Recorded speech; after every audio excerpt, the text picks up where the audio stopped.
మధ్య social media యొక్క ప్రభావం వచ్చిన తర్వాత అనుకోండి, పోల్ మేనేజ్మెంటు, తర్వాత సైకలాజికల్ మేనేజ్మెంటు, జనాల యొక్క మనస్సును మేనేజ్మెంట్ చేసేటటువంటి సిస్టమ్స్ పెరిగిన తర్వాత ప్రతివాడు ఏదో ఒక విధంగా తన యొక్క ఐడెంటిటీ ప్రపంచంలోకి చూపించాలనే ప్రయత్నం జరుగుతుంది.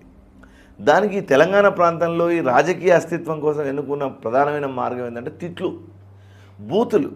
ఎన్ని బూతులు తిడితే అన్ని బూతులు జనం చూస్తారు. ఆ బూతులతోటే వాడు ఫేమస్ అయిపోతాడు, మళ్ళీ నాడు మహాత్ముడు అయిపోతాడు ఆ తర్వాత కాలంలో. వాడు కరెక్ట్. వాడు ఇప్పుడు ఎమ్మెల్యే అయిపోయాడు అనుకోండి, ముందు బూతులు తిడతాడు, గల్లీ లీడర్ అవుతాడు. ఆ గల్లీ లీడర్ కాస్త తొండ ముదిరి ఊసరవిల్లు అయినట్టుగా తర్వాత కాలంలో వాడు మహానుభావుడు అయిపోతాడు, ఎమ్మెల్యే అవుతాడు, మంత్రి అవుతాడు.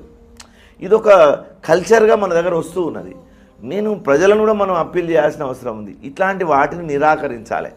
సమాజంలో బూతులు మాట్లాడే వాళ్ళను, ఇష్టం వచ్చిన మాటలు మాట్లాడే వాళ్ళను, లీడర్లు ఎవరైనా కానివ్వండి, ఏ పార్టీ వాళ్ళనే కానివ్వండి, తప్పుడు పనులు చేసిన వాళ్ళైనా కానివ్వండి, బూతులు తిట్టి రాజకీయ నాయకుడిగా ఎదగాలనుకునే వాళ్ళను నిరోధించాల్సినటువంటి బాధ్యత ప్రజల మీద ఉంది.